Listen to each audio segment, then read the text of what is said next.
Thanks for checking out my video. I appreciate you stopping by. Today, I have a developing story out of Zephyrhills, Florida. I was shown witness video of an incident at the Zephyrhills Park near the water park, where a group of teens got into a fight which eventually led to a female pulling a rifle out of her vehicle and chase off the teens. Witnesses who called in to report the incident say her, redacted, and her friends were at Zephyr Park and a car pulled up and the driver, redacted, and passenger, redacted, started yelling at them saying that they had a SIG 0, a K, and would shoot them. Witness also states they did see gun. Caller advised a juvenile male stepped in to protect the little kids and got jumped by redacted and redacted. Caller states they are now at residence, redacted.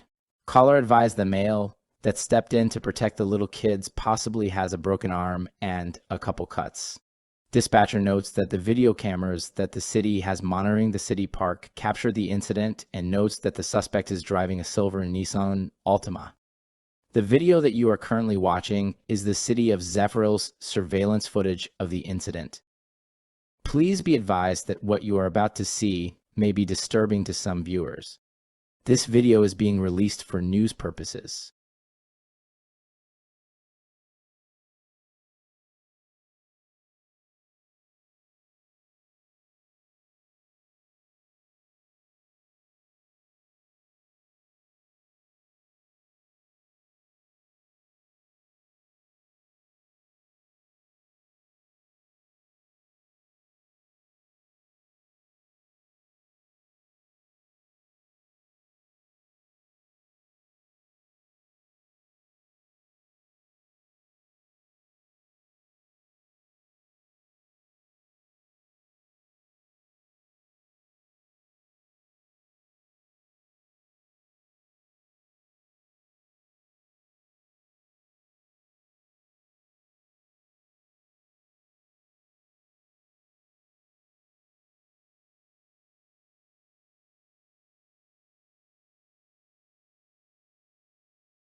in downtown Zephyr Hills. Now, City Manager Billy Poe. Thanks for highlighting Zephyr Hills. Zephyr Hills is amazing. We have had people driving by, walking by, coming to say hello. It's like we've known them all along. Right. But that again is part of the charm. You guys welcome businesses, but you don't want to lose that small town feel. Correct. Yeah, we're the largest city in Pasco County. I know you've heard that all morning.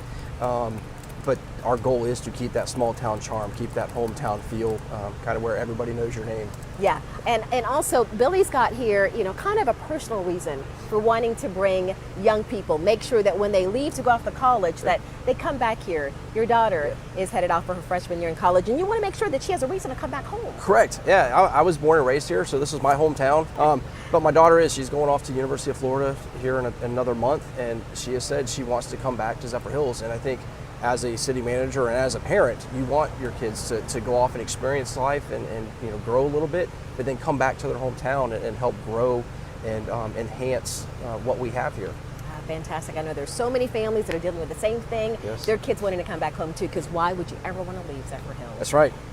And you know, there's activities for kids and families. One of the reasons that so many people and even businesses are moving here to Zephyr Hills. It's growing and rapidly. I have here with me now City Council President Jody Wilkerson. Let me talk a little bit about the rapid growth. I'm sure the city is excited about that, but you still want to maintain that small town feel. How are you doing that? I'm sure it's a challenge. We even offer one-time grants to new homeowners in the historic district. So young people, young families, and people who want to live in our historic district can come and buy a house, a beautiful historic home for a fraction of what they'd spend in Seminole Heights. That's fantastic. They can load up their children in a stroller and haul them down to the downtown district, and we'll have a parade.